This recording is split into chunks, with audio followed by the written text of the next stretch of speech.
हाय बेचारी बहू। सरिता की शादी एक अच्छे परिवार में हुई है। उसका पति रोहन उसे बहुत प्यार करता है। घर में उसकी सास शांति और ननद मीनाक्षी भी है, जो सरिता के किसी काम में दखल अंदाजी नहीं करती।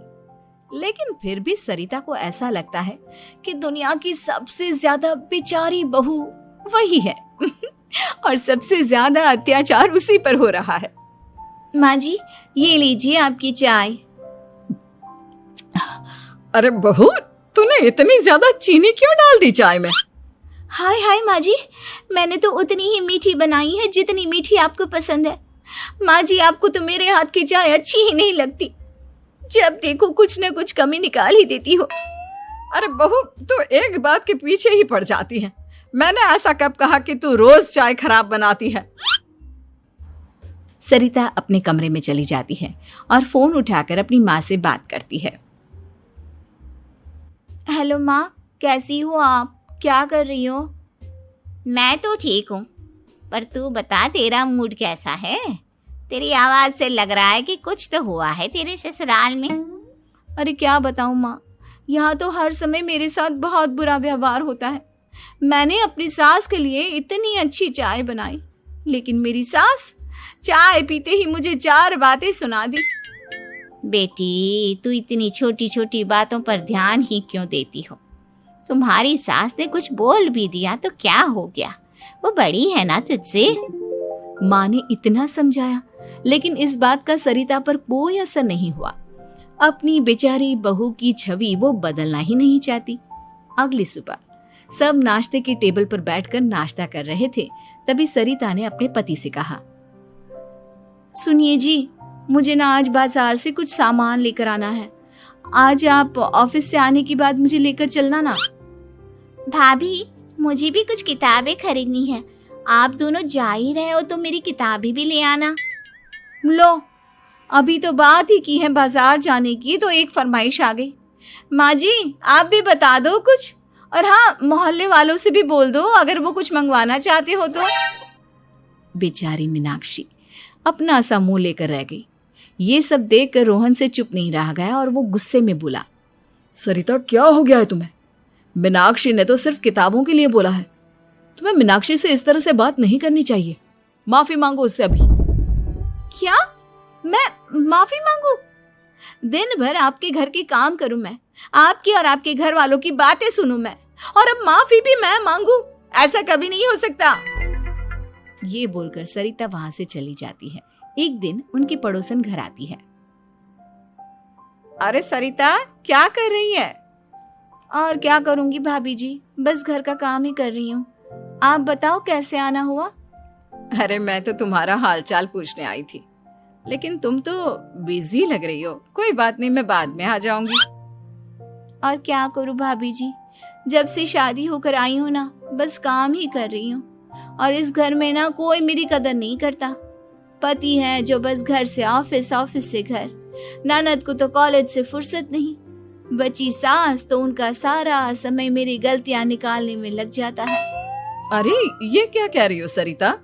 तुम्हारी सास तो पूरे मोहल्ले में तुम्हारी तारीफ करती फिरती है कि तुम बहुत अच्छी हो, पूरा घर तुम्ही ने संभाल रखा है। हाँ तो क्या हुआ, इसमें गलत क्या कहती है? सच्ची तो कहती है। मेरी मर्जी के बिना इस घर का पत्ता भी नहीं हिलता। शाम को जब रोहन घर आया तो उसने सबसे कहा, कल हम सबको मौसी जी के घर जाना है। उनकी बेटी की शादी है। सब अपनी अपनी पैकिंग कर लो, सुबह होते ही निकल जाएंगे। और सरिता, तुम कान खोलकर सुन लो, वहां जाकर किसी की बुराई भलाई शुरू मत कर देना, नहीं तो मुझसे बुरा कोई नहीं होगा। हाय हाय जी, आप तो ऐसे कह रहे हो जैसे मैं सुबह शाम सबकी बुराई करती फिरती हूँ। आज तक कोई कह नहीं सकता कि मैंने किसी की पीठ पीछे किसी के बारे में कोई बुरी बात बोली हो तो। अरे बस बहू, बात को और ज्यादा आगे मत बढ़ा। हमें सब पता है तू हमारे साथ क्या व्यवहार करती है। ये बात घर तक रखना, शादी में किसी को कुछ मत बोलना, नहीं तो सब कहेंगे कि शांति की बहू कितना बोलती है। हाँ हाँ, सब कुछ तो मैं ही बोलती हूँ ना। आप लोग तो हर समय फूलों की बारिश करते रहते हो मेरे ऊपर। सारी गलती मेरी है जो मैं इस घर में आई। सबका कितना ध्यान रखती हूँ, लेकिन फिर भी मेरी तो आप लोगों की नजर में कोई कदर ही नहीं है। अगली सुबह सब लोग मौसी जी के घर पर चले जाते हैं। वहां पर शादी का माहौल होता है, सब जगह चहल पहल होती है, बहुत सारे मेहमान आए हैं। सरिता को वहां बहुत अच्छा लग रहा है। वो अपने मन में सोचती है, यहाँ कितना अच्छा लग रहा है, कितनी रौनक है। मैं यहाँ किसी से ज्यादा बात नहीं करूंगी। अगर मेरे मुंह से कुछ ऐसा वैसा निकल गया तो रोहन जी तो मुझसे गुस्सा हो जाएंगी। सरिता ये सब सोच ही रही थी कि वहां रोहन की कजिन साक्षी आ गई और सरिता से बोली, आप सरिता भाभी हो ना? जितना आपके बारे में सुना था आप तो उससे भी ज्यादा सुंदर हो। हाँ वो तो है, मेरी सुंदरता की तारीफ सब करते हैं। मेरे मायके में तो सब यही बोलते हैं कि रोहन जी की किस्मत बहुत अच्छी है जिन्हें मैं मिली। लेकिन आप कौन है? मैंने आपको पहचाना नहीं। मैं रोहन भैया की कजिन हूँ। आपकी शादी पर नहीं आ पाई थी ना, इसलिए आप मुझसे मिली नहीं कभी। शांति मौसी और मीनाक्षी आपकी बहुत तारीफ करते हैं। क्या कहा तुमने? मेरी तारीफ? कभी नहीं। मेरे ससुराल वाले कभी मेरी तारीफ कर ही नहीं सकते। मैं इतनी अच्छी हूँ, मेहनती हूँ, लेकिन उन्हें तो मेरी कदर ही नहीं। सारा दिन घर का काम करती हूँ, फिर भी मेरी सास ना मुझे सुनाती रहती है और पति भी मेरी सास की साइड लेते हैं। ना कभी बाहर ले जाते हैं ना कहीं घुमाने। अगर घुमाने के लिए कभी बोल भी देना तो उनकी बहन बीच में आ जाती है। मैं कैसे रह रही हूँ उस घर में ये मैं ही जानती हूँ। सरिता की ये बातें सुनकर साक्षी को बड़ी हैरानी हुई। अब वो हर किसी के सामने अपनी बढ़ाई और ससुराल वालों की बुराई करने लगी। रोहन और शांति को सरिता पर बहुत गुस्सा आया, लेकिन वो चुप रहे। अगले दिन जब वो अपने घर पर आए, सरिता, तुमने क्यों सबके सामने मेरी इज्जत का तमाशा बनाया? तुमसे बोला था ना कि चुप रहना। अजी ऐसा भी क्या कह दिया मैंने जो इतना भड़क रहे हो? तुम जहां जाती हो अपना रोना शुरू कर देती हो, कभी किसी दूसरे की बात ही नहीं सुनती, बस अपनी कहती रहती हो। तुमने सबके सामने हमारा तमाशा बनाकर रख दिया है। हे भगवान, मुझे अपने पास बुला ले। जिस घर में मेरी कदर ही नहीं उस घर में मेरा क्या काम? अरे क्या करूंगी मैं यहाँ रहकर? जो भी आता है मुझे सुनाकर चला जाता है। मैं तो किसी से कुछ नहीं कहती। सीधी सादी बहू मिल गई है ना सबको, तो जो जी में आए वो करो। सरिता ने अपने आगे किसी को कुछ बोलने ही नहीं दिया और उस दिन भी उसने सबके सामने खुद को बेचारी बना ही दिया। अगले दिन मीनाक्षी कॉलेज के लिए लेट हो रही थी, इसलिए वो हर काम जल्दी जल्दी कर रही थी।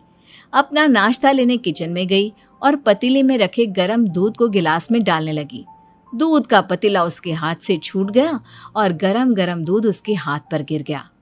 ओए माँ, हाय मेरा हाथ, माँ मेरा हाथ जल गया। मीनाक्षी की आवाज सुनकर सरिता दौड़ती हुई आई। ये क्या किया तुमने? तुम्हें नाश्ता चाहिए था तो मुझसे बोल देती, मैं क्या मना करती थी? अब पता नहीं कितने दिन की मुसीबत पाल ली तुमने। सरिता मीनाक्षी को उसके कमरे में ले गई और उसका बहुत ख्याल रखा। उसका इस तरह से ख्याल रखना शांति और रोहन को थोड़ा अजीब लगा। माँ, सरिता के दिमाग का भी कुछ पता नहीं। कल शादी में सबको इतना कुछ बोल कर आई है हमारे बारे में, और अब मीनाक्षी की कितनी अच्छी देखभाल कर रही है। ये ऐसा क्यों करती है?